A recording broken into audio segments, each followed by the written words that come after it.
My name is Derek Wallace. I'm the VP of Development at Big Brothers Big Sisters, and I want to thank each and every one of you for being here tonight for our Impact Circle Speaker Series. We have an incredible panel planned for you, and we're so grateful that you all took some time in your afternoon to be here. So first and foremost, thank you to all of you. I'd love to get a quick read of the room that we have here. So how many members of Impact Circle do we have in the room? Woo! Amazing. For those who don't know Impact Circle is our young professional group here at Big Brothers Big Sisters. They help support the mission and make sure that we can continue to support more youth in our community. So shout out to Impact Circle. How many bigs do we have in the room? There we go. How many former bigs or littles or any others?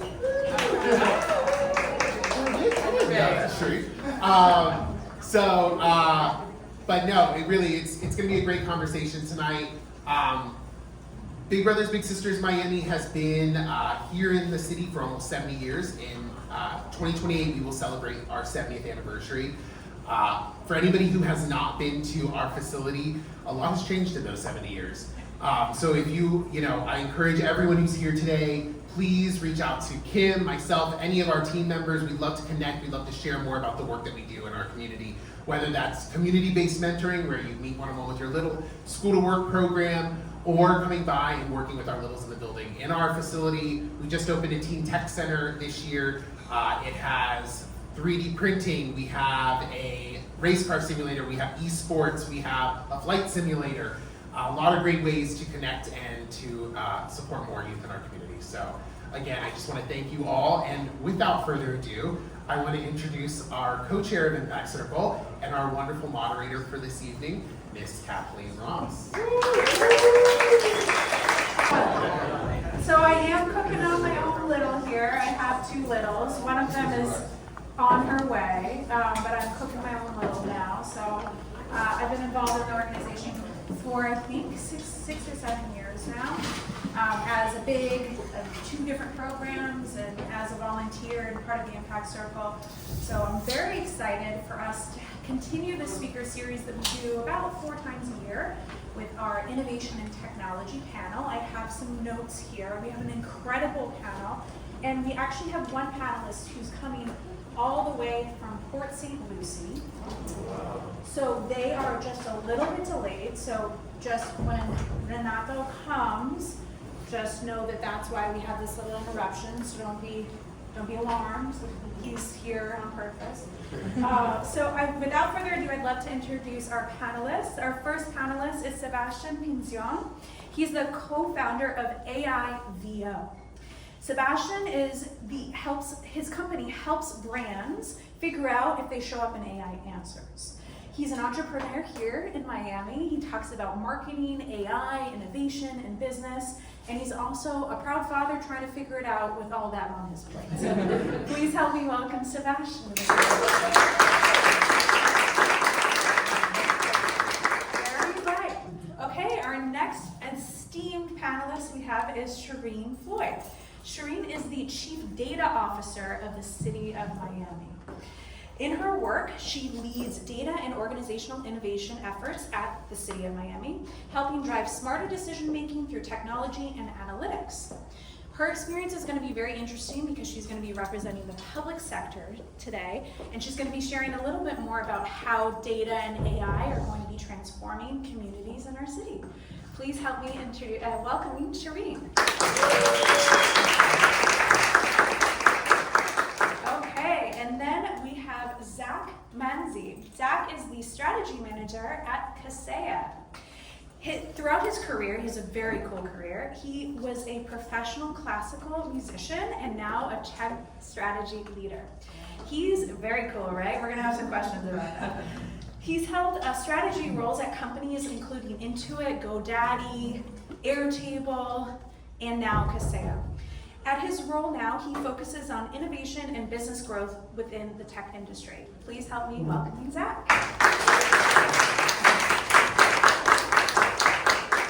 Okay, and so as you know, Renato, I'll tell you a little bit about Renato, so when he comes, you'll see, you'll get to meet him as well. But Renato Garro is the co-founder of Nebulae, and he's actually also the CTO at Google. So I have some questions about how he manages all of that. So we'll want to hear more about that. His work is really around at the forefront of AI systems and how AI agents interact with humans, and he has his own unique AI agent to human protocol that we'll be hearing about. So when Renato comes, we'll be hearing more from him. But we have so much to start with already. So we have one mic here and we can pass it down, but I wanted to start out with kind of the conversation. Everyone's hearing about AI. What are some of the things that we may not be thinking about, but are the biggest conversations in AI that this room doesn't know about right now? All right, well, I have the mic, so I guess I'm gonna start. What's the big thing that you should be paying attention to when it comes to AI? Context is king. Prompting matters, but it's not that important. Think about it this way. When you're talking to AI has access to, like, let's say your Google Drive, or it has access to your brand guidelines. Then whatever you build on top of that is gonna be to your tone, to your experience. It's like talking to your best friend. And I think one of the biggest challenges, especially the bigger the corporation, is how do you ingest data in a secure way? Because at the end of the day, anyone can use the tools, right? Tools are tools. And depending on who is behind the tool is what's gonna matter. And one of the things that I don't see people doing is connecting their data and connecting their tools. Because AI now can connect to your Gmail account and like go through your emails and give you a summary, or even your calendar. Hey, help me prepare for next week. While I was in the car, I was practicing some of these questions, and I used Claude to interview me with the questions. So things are getting really interesting. Now, of course, to your point, there's too much of it. Like, I know What do you think, Shireen? So what's happening in the landscape that you all don't know about? So I'll do my best to speak in the context of government, because one of the things that we're grappling with in government is catching up with the rapidly changing landscape. Just think about how government is structured on purpose. Government is structured, we budget in silos, so we budget by function. So we have a natural silos around our function, and now that our data is siloed. Even though you have a process like, I think one thing everyone knows, well maybe not, one thing, if you live in Miami, you know we're talking about permits a lot, right? Because why? Because permits drive how fast we can get these buildings up to accommodate how much housing we need or the businesses that want to open here. And so our permitting process involves like 6 or 7 departments. So for me, that means that data is 6 or 7 places. So there's often these conversations about how do we use AI to advance permitting or whatever. That's the hottest topic, is one of many. And so, what we look to the data, and the data is everywhere. It's in 7 different places. It's also in email boxes and people's head. and there's people who've been doing the job for 20 and 30 years, and they hold that knowledge in their head. So what people don't often know about government is that we have a lot of foundational stuff around our data to get in place to have the AI that we all experience with Amazon and Uber and these places that have been investing in technology and infrastructure year after year. But in government, we try to keep that tax down, right? So we try to keep it down as much as, just by waiting right here, there's an effort to keep our costs down. Most of our costs are people. And so what does that mean is that we're not making investments into technology thinking 5 years down the road. That's not happening, right? Because we have to take care of the core thing. And so we are behind inherently, and I talked to chief data officers across the country, and everyone's kind of grappling with the same thing. Like, we are here, and there's this expectation that we get here like really fast. And by the way, it's changing every week. Are you in technology? Is it overwhelming for you, even all of you being in this field? Oh, you're asking me? I was gonna start off and say I am the least technical person on this panel, but I work in tech. So what I would say is that I come at AI products mostly as a user of them. So like a lot of you, in both my personal life and work life, I'm using ChatGPT, Claude, things like this to help me make my life easier, essentially, right? But what I learned from working in the field, we do a lot of what AI tools do we need to get and which ones do we need to build. And the reason that discussion is happening so frequently is there's so many AI companies popping up. They all say they can solve all of your problems. So I work a lot with our sales organization at Kaseya, and it's a huge part of the company. And so there are all these tools that we're constantly looking at, talking to the companies, like getting to know them, and they all promise a lot of the same things. But we bring it back to our leadership, and they say things like, well, how can we know that we trust them? What's their reputation? Who can we talk to? What customers of theirs will they allow us to speak to get a sense of, how reliable is this? The interesting thing is that they're all so new, so we don't always really know in the long term, is this a company that's going to be around? And so I say this not just from a personal perspective. In work, it's something that I'm finding I just have to understand that a lot of these discussions are going to be handled by humans. AI can't have this meta discussion for us right now. It can certainly make recommendations, but humans are still a huge part of the equation of bringing AI products into the ecosystem. So there's a lot of concern, I think we're gonna get to this, a lot of concern about what will AI take away from us. I take the perspective that it's all about kind of how we want to move forward as a company, as a family, as a society, whatever it is, and these choices are up to us. And that's what matters most, is that at this point, we're not being taken over by robots. Maybe that'll happen one day, who knows? But a lot is in our control right now, and it's important to seek out which ones are the good products, the bad ones, which are the nefarious ones, the altruistic ones, if you will, and really just treat it with discernment. This is kind of the muscle I'm trying to build. I love it, and you're going right to where I think the next question that I had was really around this job replacement conversation, because there's a lot of an energy around technology and AI specifically, and I'd love to hear from each of you. What do you think will be replaced by AI when it comes to job replacement, or what's your perspective that yes, this is a reality because it is happening? We're seeing lots of companies, whether it's a good excuse or not, doing layoffs and claiming it's for AI gain. So what is the reality of the job replacement, and then what are we not really? What is not going to be replaced? The hot topic. Yeah, the one no one wants to. I know. No, It's like number no. two.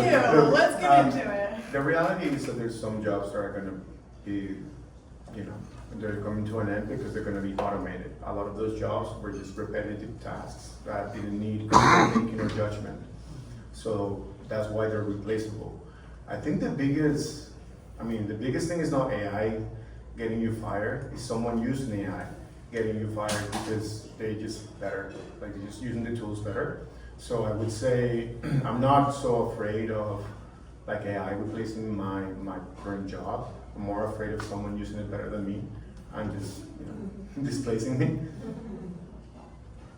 Same. I think there's a lot of unknowns. And I always share that while we know there's a lot of promise around AI, and we already see it to next-in productivity, I think that's the area where everyone can benefit today, productivity. Automated tasks that are repetitive and redundant. However, there's a lot to be written and a lot that are unknown, and just trace back wherever you hear this narrative that you'll be replaced. I think it serves as well to trace where that's coming from and who's pushing that narrative.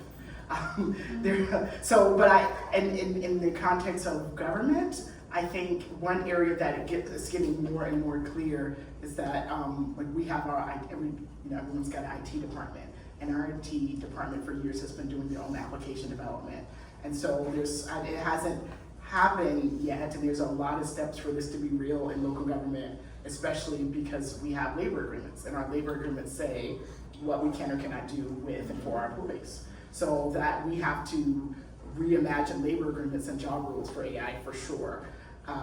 But I think everyone's asking the question, should we be developing our own software anymore? Because that's, vibe coding is getting more and more rigorous.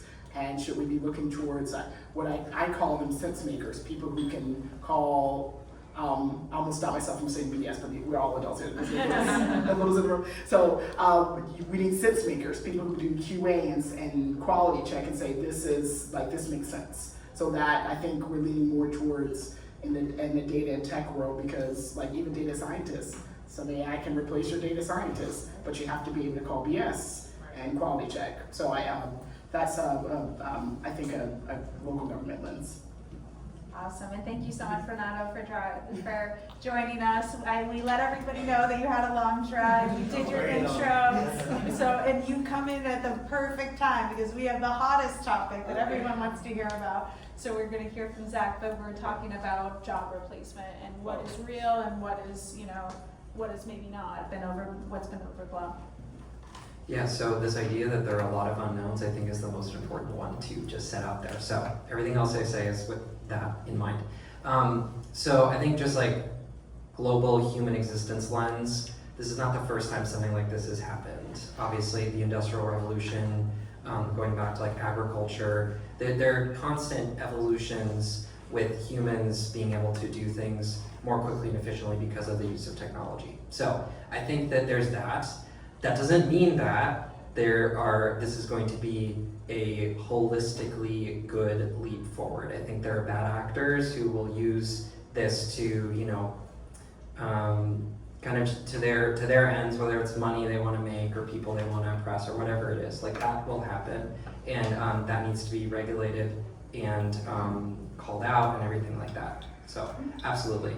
But what I'll say in my role in the companies that I have worked for, I was at Intuit when ChatGPT became a thing.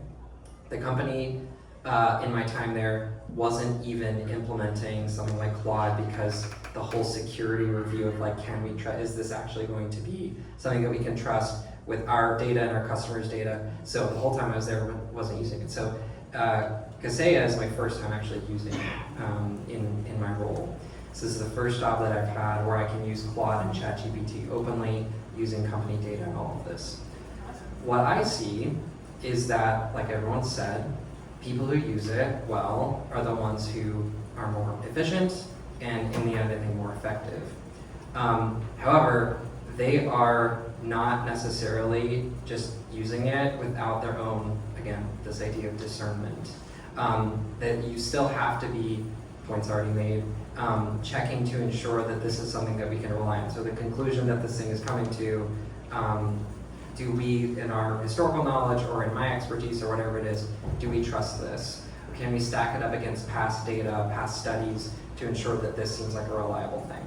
I feel like that period, unless some like crazy leap happens very soon, that period's probably going to last for quite a while. And so there will be, of course, jobs that are, will just go away because they were completely based on these routine tasks. But the things that require just one level up of like, does this seem right? Those are things that we're still going to need, at least in the near term. Probably, I don't know, but probably for the rest of my lifetime, that's still going to be a factor in all the work that we do. But again, like I said at the beginning, a lot of unknowns. Everything I just said might be completely incorrect. And also I'm not the right person to be the expert on all of this. Thank you. Yeah, so hi you guys. Sorry for the wait. So yeah, it's an interesting topic. A little background on me. So I have been in technology for over 16 years, working for companies such as Google, Microsoft. And now with Nebula, I'm co-founder of Nebula. Nebula is a platform for bringing together humans and AI agents. So we build an agent-to-human protocol that allows agents to delegate tasks to humans. Like with Nebula, we believe that humans are a really important part of the agentic network. I think a lot of companies are trying to get rid of humans by creating all these agents, but we believe that the human judgment is something that is very critical. And research shows that there is a lot of mistakes that the models are still making, which we call hallucinations, even though you can reduce hallucinations by using specific techniques such as like fine-tuning, grounding the model, system prompting, RAGing, and doing all this kind of like system design things that you can do. It's still generally, it's a probabilistic model, right? So LLMs are neural networks that make a prediction based on a series of tokens that you input into the model, and that gives you the output that it generates. So when you type a question to like Gemini, Claude, or ChatGPT about like, what is the weather in, and you don't type Miami, for example, right? It will auto-complete Miami because by definition, it kind of knows where you are, and kind of like has some data, and then probabilistically speaking, you're most likely to say Miami as the next token. So those are the things that I think, just to frame the whole answer, is like humans are an important piece of judgment, that models are still making mistakes. And I think in the future of work, this is my take on this, but I think we're gonna become like agent orchestrators, where like the knowledge worker is gonna evolve from like you have your intelligence, and you used to do things every day to accomplish a series of tasks. Now you're gonna delegate those series of tasks to agents, and you're gonna be orchestrating a swarm of agents, maybe 1, 2, 5, 100, 1,000, maybe more, right? So 2 things that maybe you should check out as kind of like actionable things, because I join panels and people talk about AI and they don't give any actionable things to people that are listening. So have you heard about OpenClaw here? Few people. Okay. So homework for you. You need to look at OpenClaw today. Like Google it, OpenClaw, like OpenClaw. Look it up. Watch a video on YouTube, and you're gonna be like, "What the hell is this? Like, it's crazy." Long story short, this is imagine you can hire like a personal assistant that can do everything for you, right? Like write your emails, look at your calendar, write presentations, do market research, send money, do anything that a human would do, and you can do it on demand. You can chat to it like with like Telegram or WhatsApp or even SMS or whatever you want, just like you were talking to a human. I have mine, so I'll stick around for a little bit. If you want to see mine in action, I can show you. So that's one. I think everybody should start playing with that. And if you want to get started with that quickly, I created a platform that you can create an OpenClaw with just 2 clicks. It's called mychloe.ai. I'll show you if you want. I'll stick around and I'll show you guys how to do it. So that's one. The other one is Paperclip. So anybody heard about Paperclip? Oh, one? Read Microsoft. Yeah, that's the old one. Microsoft, Yeah. like, Not the Paperclip from Microsoft. Yeah, the Clippy, right? Not yeah, Clippy. Clippy. Yeah, Paperclip is basically, it's an open source protocol. You can look it up as well. I recommend that you look it up too. Basically, you can install it on your computer, and you can create a company, and then you can, it's like an agent network. So the agent network creates a CEO, and then the CEO starts hiring people like CTO, CMO, COO, and you can create a swarm of employees to run your virtual company. And this could be a real company. And they're gonna be able to send emails, write presentations, talk to each other. There's like a mini, like a virtual, company that is completely running. So I think those stuff would be the 2 things that I see like as trends today for future work. I love it, very actionable, I appreciate that. Side note, don't use OpenClaw if you don't have permission to on your company computer. Use them on your personal computer or your personal phones, just so that you're not going against any data privacy issues with your company. But OpenClaw is a super powerful tool, and I think we'll see more of this multi-agent work in enterprise tools very soon. We're already starting to see that. I'm curious, because we started to get into skills and future-proofing skills. Like, what are some of the skills that we need to think about as we look at how you can be continually successful in the age of AI? Yeah. Well, human interaction is a big one, because the more we interact with screens and agents and all these new things, we're not spending that much time with people. I'm actually talking here, practicing my own public speaking skills, because I think that's going to matter a lot. Critical thinking, right? AI, as you guys mentioned, it doesn't get it right 100% of the times, and also you need to guide it. So understanding, like an example is vibe coding. I don't know here how many people vibe code or heard the terminology. It's basically you're talking to this AI and it's building code and apps and everything. But if you're a software engineer and you understand the structure and the logic, then you're vibe coding like crazy, right? Like you're going like 20x what you could have done before. Now, if you're not a software engineer and you didn't take any time to go and try to learn the fundamentals, then that's when, you know, the security leaks happen. All these things happen that's what we hear in social media. But the reality is that vibe coding is real. I know if people here are aware that Cloud Code was actually built using Cloud Code. So, you know, that was a vibe coded tool, and it's probably the most popular tool today. On OpenClaw, I have my own personal opinion. I'll share it. I think it's a very powerful tool, but you gotta be careful. Prompt injection is real. I don't know if anybody heard the term, but it's basically you get hacked. And your agent needs to have access only to certain things, because if you get hacked, they can get all your APIs, your secrets, people getting like their Bitcoin stolen. I mean, from a regular setup, it is very technical. It's not something that I think is out of the box. I think if you do have a solution, one click, I want to check it out. Yeah, we're all gonna go see what Because that it's not easy. Like honestly, it's not easy. People buying back Mac Minis and like setting all this infrastructure. It's not easy. And I think if it depends where you are in your journey on AI, like just get started with Gemini, or like try to create a picture. Like try to incorporate it into your routine and do something. Let's say I write music and I've never been like an excellent player, but I use Suno to create songs, and I record myself playing guitar and I upload it there, and then it creates an amazing song. And it's just one of the tools, right? But it's one thing that I like, and I use AI to kind of like empower that. And I think don't go too crazy on like the most, I would say, technically hard thing. Like get the easy wins and the things that you like really care about. Like I also have a blog and I write, but I'm not a reader. I listen to books. That's my way of learning, right? But I think with this technology also, there's new doors to open about self-learning. Because one of the challenges when I look at my son, I'm like, hey, okay, so an accountant using AI becomes 20 times better. But what about my son that never had a chance to be an accountant and get the experience? How are we gonna teach our kids to use this technology without becoming like, oh yes, it's right, oh yes, it's right? Because that's the easiest thing when you're doing AI, right?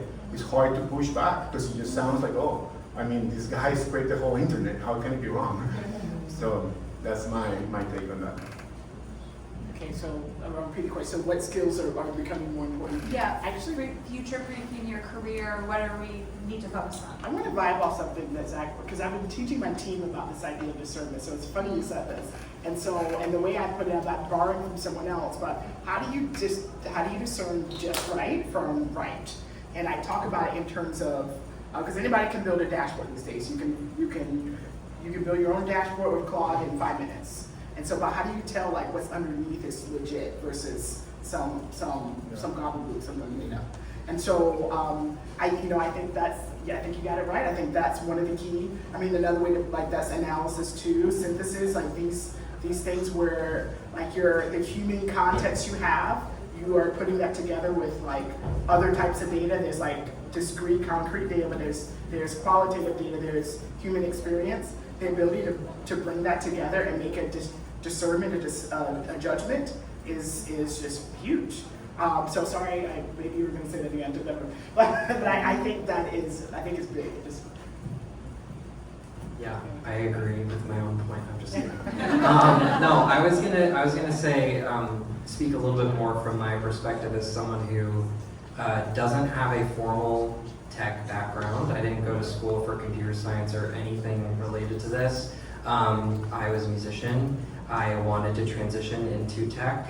I did it during the pandemic, like a lot of people did, when companies were hiring like crazy. I will say, I feel like I got very lucky, but I think some people sometimes say that, like, right place, right time, when they just managed to make something happen. So what I will say in terms of like future-proofing, I've thought about my own career, like what I do now. I don't want to say it could be completely automated, because again, the aspect of discernment is real. But generally, the types of things that I do are trying to build out plans and execute on them to make sure that the company is rallying around the right goals, that we are making sure that we are able to measure those goals when we do the work that we're going to do, and that all of the work ladders up to what the goals are. So all of that, you could probably go to Claude right now and ask, I want to accomplish this. what are all the things I need to consider, how should I do it, and give me a fully fleshed out plan for all the steps.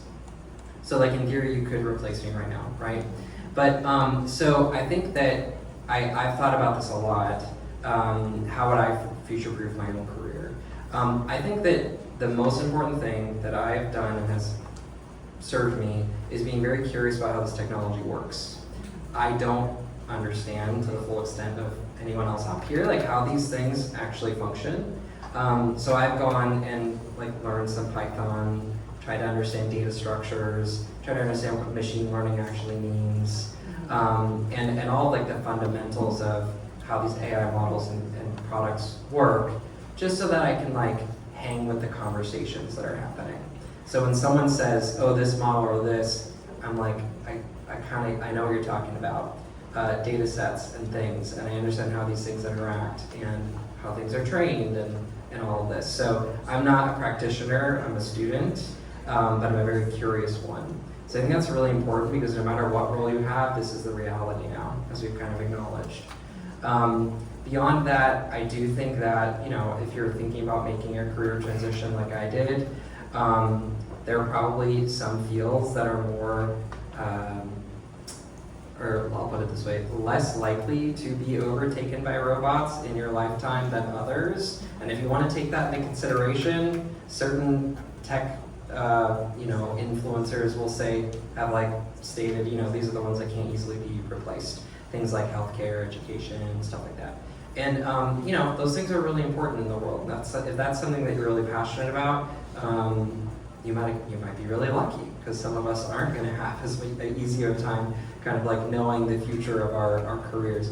I think that it's a matter of either being curious and just learning, getting to know how these things work, or just deciding that like, hey, this isn't really my thing. I'm either going to hope for the best, or I might want to transition and check something else out, because that's what I did. And it's been hard to change careers, especially when I was in my late 20s. On me as a person, it was not hard to do, I will say. It's just taken a lot of like learning and a completely different way of looking at the world than what I had before that. So it's not an easy thing to do no matter what. Probably a big identity shift, right? Because Yeah, you that's said the you were a biggest part. clarinet player, and I got Yeah, that. I did that since I was 9 years old, so yeah, that's the biggest thing for sure. But yeah, that's my take. Yeah, so I think like one of the things maybe actionable from this would be, have you taken any AI training? Anybody? Just a few people, okay. Yeah, so look up for like Google AI Essentials, and you can find the training for free. And I have the training for Claude. If you want it, maybe I'll send it to the team, yes, so that you can distribute. But there's, it'll take you probably 4 weeks to complete, but it's worth it. I think I would highly recommend that everybody here completes the training. By the end, you will be able to create your own agent networks, and it's going to take time and effort. Maybe it will take a little bit more, but do 2 hours at a time each day, and make it like a schedule, and make it like an appointment, and or just do it on the weekends, 8 hours Saturdays, and knock it out. More than just having the certification is so that you can be ahead of the game. Like, I'm going to say something very controversial here, but what's happening in technology, in all the companies, really, I think this is unfortunately what's happening is companies are looking at how to use AI to automate their businesses. Always, right? Like, they're going for efficiency, right? And it's a game of who knows the technology and who doesn't, and who's going to be more effective, right? If we have to make a decision between 10 people, right, and then there's one that is able to use agents to operate like 5 people, who you think they're going to keep? It's very easy, very easy decision. So I think if you are ahead of the game, instead of like reactive, you're going to have much better chances of like being ready for the next economy. I think the opportunity is here because like this is very early. So the technology, even though AI has like 40 years or more actually been in existence, like the Gen AI was created by Google in 2017, And recently, ChatGPT, by the way, ChatGPT did not invent all this technology, right? It was Google. Just to set the record straight. ChatGPT made a nice product from it, which I 100% I agree. But it's new, right? Everybody's learning. Like, it's not like there's just a few experts in the world. Like, we're talking about thousands of experts, not millions, that are like real experts on this technology. So you have the chance to be in the first waves, right? This technology is gonna be here for the next probably until something crazy happens with quantum computing, probably for the next 10 years. So yeah, I think this is the right time to get in. It's still early, it's not late, you still have time. Take the training. Like, if you do the training next month, you're gonna be an expert. And you're gonna be better than everybody, most people that you run into, so that's what I would say. There we go. We also got a prediction from you on AGI, just in the next 10 years. Okay, noted. What you're all talking about is this season of change and some tough love as well around this season of change. And I think what we're facing this season that I've noticed a lot as we work with Brothers Big Sisters work with the youth is that Gen Z and the next generation at commencement speeches are actively booing commencement speakers who are talking about AI. Get off, some of them say it's people screaming AI sucks, get off the stage. So there's this huge counterculture and clash that we're having, especially generational, and people very frustrated with the situation of AI. So how do we, as the leaders in this space, how do we bridge this gap and how do we move forward? We're all here saying get with the program. That's not really going over so well necessarily. So how do we bridge this gap for the next generations? And it may not be an AI literacy problem, it may be something else. Yeah, no, I think this is a tough one. I did see the news and all the videos. Even some like top Google execs got called out, which is interesting. Look, there's also a lot of people going into trades, by the way. To what? Into trades, like a lot of the youngsters are saying, hey, like I'm not gonna go and do knowledge work when I might get replaced, so I'm gonna go and be a plumber. Oh, the trades, trades. no trades. Yeah, so that is a trend that we're seeing again, which is interesting. I don't want I want my kid to do whatever he wants, but I don't want him to choose trades just because that's the easy way out. I think the big companies are kind of like, it's their fault because the way they frame AI is kind of like in your face. It's like you must adopt it or be displaced, and there's not really a narrative as to how adoption happens, right? And then you go to these demos where like the demo is great and this case, but that's not real life, right? Like, and I feel that in order to make money, because these AI models are like the infrastructure costs millions and millions, if not billions of dollars, they're selling this narrative of like AI can automate your business, so you don't need that many people, so there's ROI, right? Because as you said it, there's so many companies right now that is just insane, and it's hard to sell, even though AI is hard. So I think it's on the companies. I think the government definitely, it will be really good for the government to take a stance, and we're seeing a little bit of that. I don't want to get controversial, but like Claude versus Trump, like that was an interesting take. And in Florida, actually, interesting enough, quantum computing is a big thing that's emerging and big investment into it, and also AI on defense, which is another big industry that's coming in here in Florida, which I think there's, AI is getting to a stage that governments needs to put on regulation, but like, it's kind of hard because it's changing so constant. So, I don't know, it's just a lot going on. I don't have the answer, but I just have opinions. And that's kind of like the context that I do think people need to keep in mind. Yeah, I want to acknowledge first the range of the spectrum of stances around AI here. So I border on skeptic and cautious optimism. Like that's where, and I want to make that clear. I've yet to unleash an agent on my stuff. I haven't used Claude Code, but I use Claude Code and Claude. And I dabble, particularly at work, but I've let to unleash it because I know it's happening, but I'm cautious about how much insight it has into all of my information. However, regarding the youth and their pushback, I'm here for it. I'm loving the tension. I say let the disruption happen. I don't think we need to solve for it. I say let the disruption happen. I think actually going into trades is a good thing. I think it builds entrepreneurship. I love that for whoever's drawn to it. But I don't have kids, but I have 3 nieces and nephews, 10-year-old twins and an 18-year-old, and I love their take on this stuff. Like I love it. I think it's a disruption we need. Yeah. I'll add on to that. I also find it very interesting, and there are a lot of things from I'm a millennial, but on the younger side, I feel so far away from Gen Z, but I find so many of the just cultural movements and ideas coming out of generation so fascinating. This was one of them. I'm glad we're talking about it because I just came across this on Instagram and I would see it again. It's like a new school, it's a new graduation ceremony, a new speaker. And the way that I interpreted it has always been that there's this movement in Gen Z, I would say overall, around like kind of taking down authority. I think that's probably true for most young people, like at certain times this has happened with all generations, but I think there's a lot of conversation in this country around like wealth disparity and kind of the technology that's emerging being in the hands of the very few. And so I took it as like, they are not trusting that those who hold the technology are going to be responsible with it and look out for the betterment of society with it.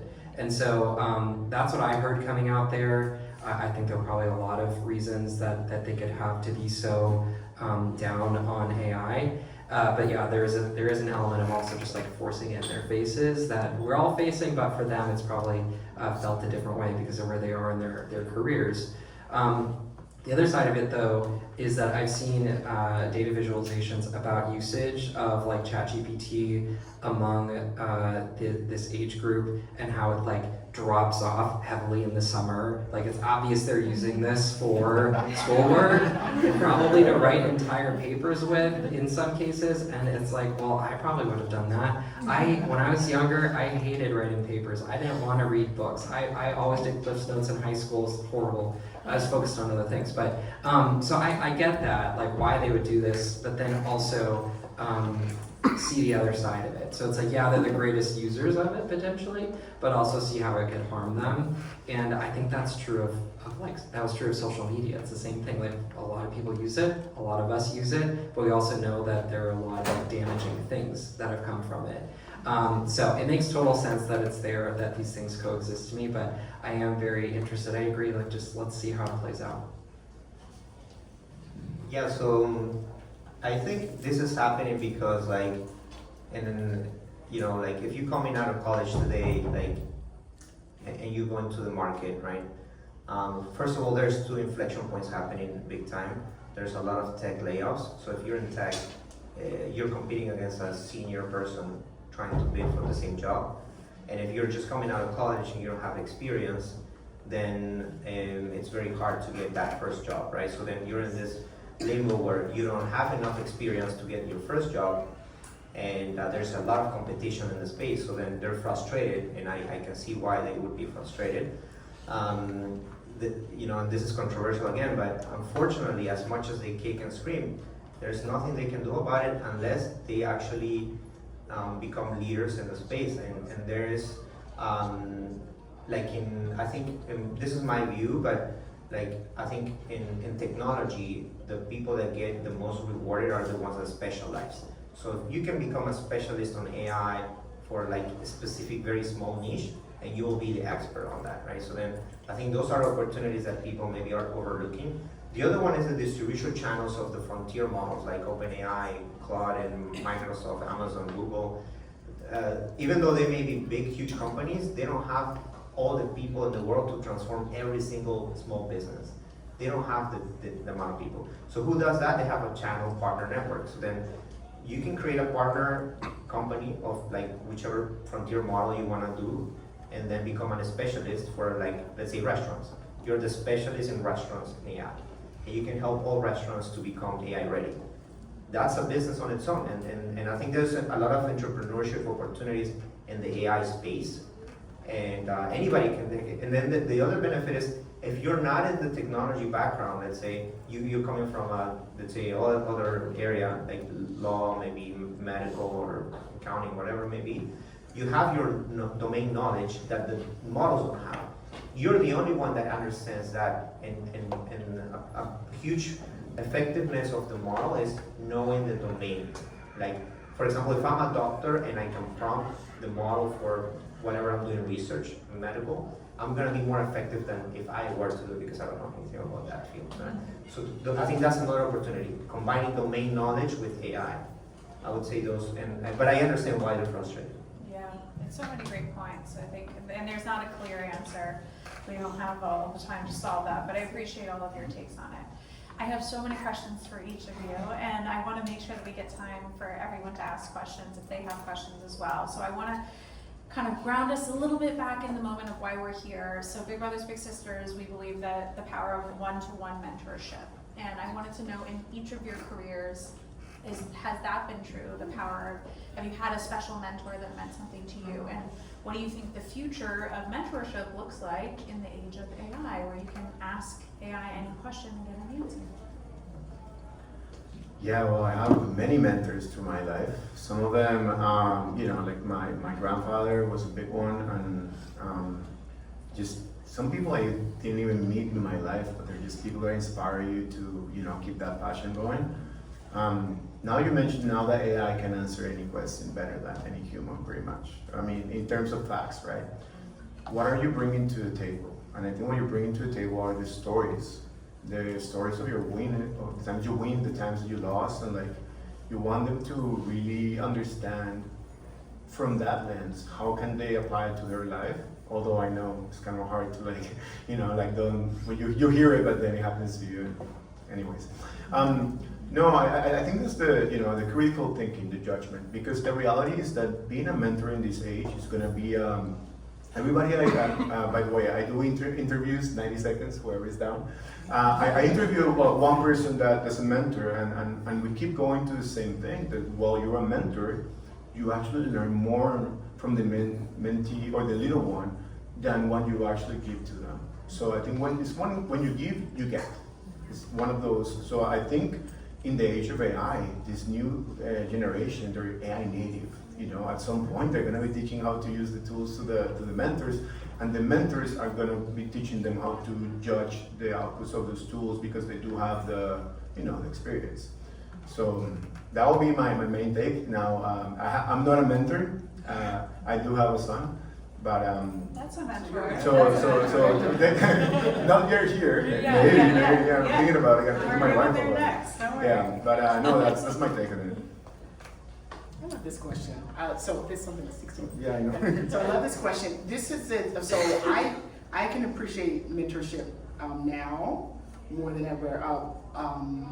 Why? So when I first stepped into the workforce, I had 2 women leaders, and after this first job, I went to technology for 8 years, and I didn't have a woman boss since. So I didn't know that at the time, but I had 2 women leaders. It was at Broward County. I was a budget analyst, and I was right out of grad school, 24 years old, and they gave me a lot of responsibility out the gate. They put me in front of the county manager, elected officials, directors to share my analysis on why animal care needed funding for 5 more kennels or whatever. So that was my job.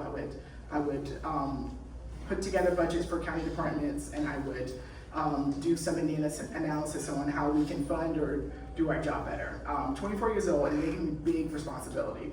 And I didn't know it, but they were preparing me to be a leader. And again, I didn't have a woman leader or even a leader invest in me since. Because I was in management consulting, private sector tech. I was the only one, and I would sit in rooms where the guys would invite each other for whiskey and shooting, and like I wasn't there. But I really appreciated that someone took an interest in me then, and I try to do that for all of my team now. So I have had a lot of mentors in my life, mostly because becoming a musician is only about one-to-one instruction and apprenticeship. That's all it is. You're learning a craft that, at least for me, I played clarinet. Clarinet was invented in the late 1700s. There's a whole school around it that has just been passed down, essentially generation to generation. So yes, I've had, there's particularly one teacher who I did my first 2 years of college with, I was like, if I had to just copy someone's way of playing, it's this guy. And I still feel that way today. He was a really great, kind of like a second father figure, but also a really incredible musician. So on that front, none of those people knew anything about technology or AI, but the mentorship aspect, I completely understand the value.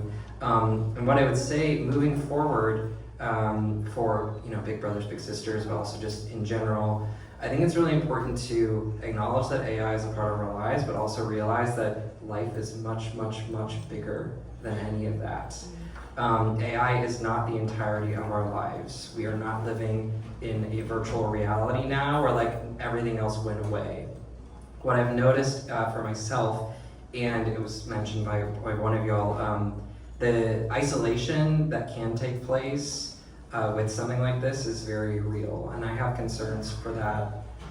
Social media is also something that kind of started that going, but especially now, I mean, there are kids who are going in and ChatGPT is their therapist.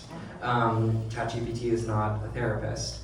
And even just things that aren't about like one-to-one conversation, like going and experiencing what it's like to go to a national park or go to the beach or like, have a nice dinner with your family where you're all present. I think emphasizing those things is only going to become more and more important because we are still human. We still have a lot of the same needs that humans 10, 100, 1,000 years ago had, and AI was not around at that time.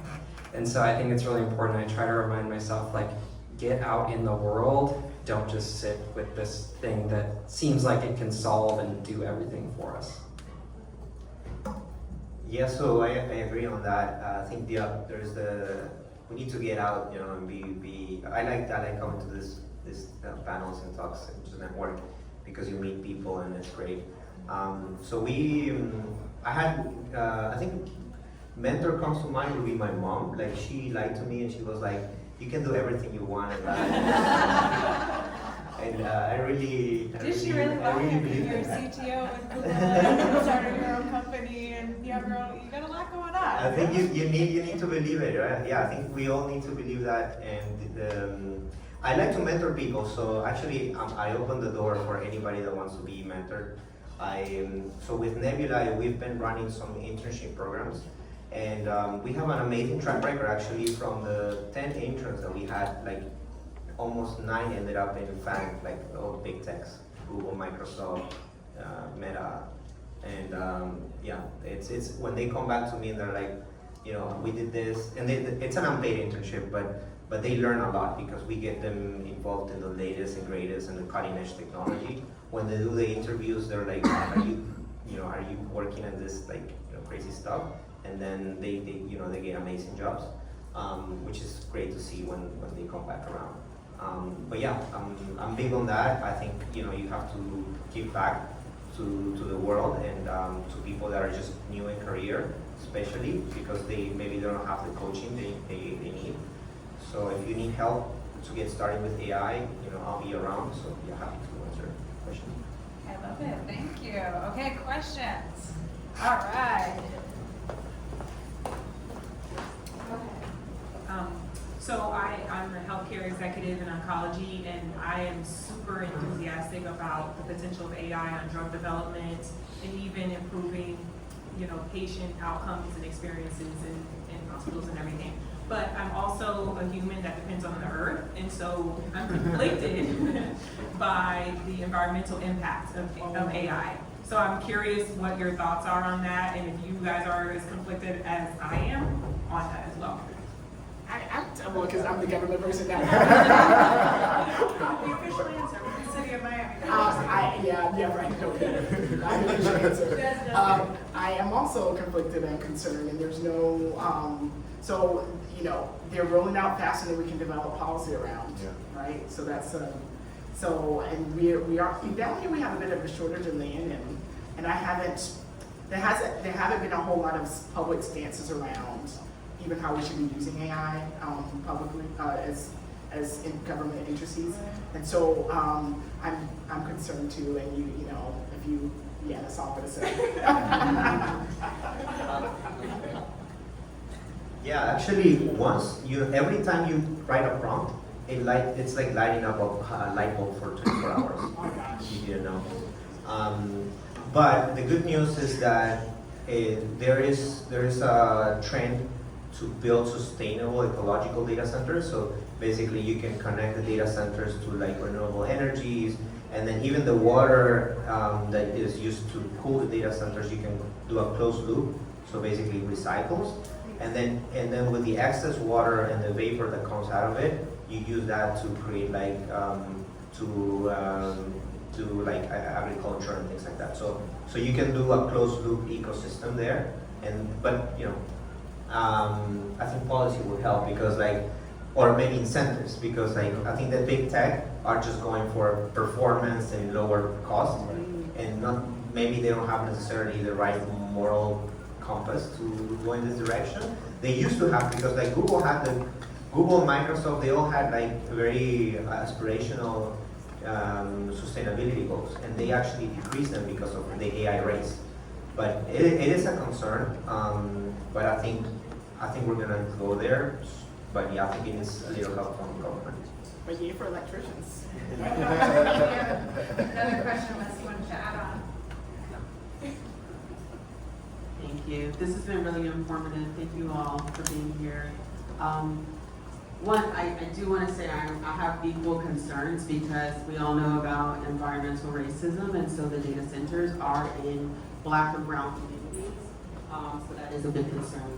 My question to you all, as the experts, how can we get our young people, particularly in the public school system, more involved in AI and learning that as a skill set? Because I see great organizations like Big Brother Big Sisters doing it and having an AI center, but I don't think it's been really implemented in the public school system, and I feel like our kids are falling behind with that technology. I'll give it a try. I'm not an underground, but no, look, I think that's a really good question because the public education, just not even now, I think it's been falling behind ever since the internet. And I think students need to learn how to learn. That's the best skill you can have. And when I was in college, probably the best thing I learned was to use Google to find the information, right? Now that's changing because now it's a more powerful tool. And in the education system, it's being looked upon as cheating. So I think that's the problem, right? Because we're not really teaching them how to use it, but rather we're banning it. And I don't think that's really the answer. Now, it's changing so fast that it's kind of hard to, I understand, I'll give you an example with my son. The other day I was gonna check his homework, and I realized that I was just reading what he wrote on treasures and all these fancy words. I'm like, well, you're 8, how are you figuring this out? I realized he asked Google Home for the homework and he just copied it. So what I told him was hey, let's delete this, do it again. And it's not don't use it, but don't write things you don't understand. And I think that's kind of it is hard. It's not simple because this is evolving, but I think the education system needs to not embrace it 100% because I feel that it's kind of why are you writing by hand, right? When you have when was the last time that you guys wrote by hand? I don't know. Anyways, you need to know that basic skill in order to build the other one. So I think it's a tough one for the education system. Can I share some research? It's not my research. I've heard from, I think a professor out of, I think Johns Hopkins. If I give you information, I'll share it back with you. But she talked about the disconnect between teacher mindset and attitudes towards AI and the students. And so she talked about a solution being just alignment between what teachers and their education around AI and the parents, because there was some tension between students being more inclined to use it and teachers, you had it, kind of shaming it and thinking negatively of it. And so that didn't help. So just bridging that gap between both parent and teacher capacity learning around AI and being a helpful tool. And if I can find that research, I'll share if you're interested. more? Okay, wait, this is our last question. This actually ties in, but I feel like pretty much all of you talked about discernment and being able to kind of fact check. But we're also talking about students using AI a lot and maybe not understanding. So how do we teach better critical thinking and discernment today and in the future? Yeah, this is actually, I was gonna just briefly comment that I think it's related to the last one as well. I think that, you know, helping schools, particularly public schools, do better offer programming is one thing, and that's a really big problem to solve. I probably can't speak to that as much as I can think about like family structures and how a lot of usage of AI tools probably happens at home. I think that the parents need to be really educated on this. And again, I don't know that there's a quick solve for this one, but there needs to be, I think, a lot of, as some were saying, like behavior reinforcement around like, hey, this is what this thing is. It might, you know, say it has all the answers, but actually, like, you need to think through, like, does this make sense based on what I've learned in school? Because I think that schools, the way that I was taught in school was, you know, relevant for kind of analyzing, like, you know, I'm encountering the situation, even if I'm not familiar with it, it's saying that it knows the right thing. Do I know that that's right? I check myself. And that's based on education. It's completely unrelated to AI. I think that a lot of that comes from, yes, education, but what's happening in the family system. And so I think that if there's a way to think about parents getting the education or whoever's in the home, that's gonna be a really important thing moving forward. And the education is less about like how is this thing built or even how do I use it, more like what are all the things that you should know to like ask your kids about kind of what they're doing with their homework or what they're learning in school, what they're doing with Google or whatever it is. What are just the topics that need to be raised with kids? That way those conversations can hopefully happen at home. And then also teachers is relevant as well if there's a kind of a close relationship there. And so I think that that's really important that we not just think about going through traditional education means, but through the kind of family system, which is probably a lot more important in terms of values and ways of thinking about the world. Yeah, I think I agree. So the last super quick, I think, I almost think like we need to go back to like classical teachings, you know, like almost like, because I mean, like, I think, for example, like logic and philosophy and all those kind of like basic, I think you don't run into those too much anymore, I think at schools. And I think that's the principles of like critical thinking that I think people like now are trying to max everything. Like, they're just like, how can I make money quick? And then they skip everything, right? So I think we almost need to go back to the classics and kind of like more Greek, Roman, let's say, basics there. That's my take on it. Wonderful. Well, thank you all so much. Big round of applause.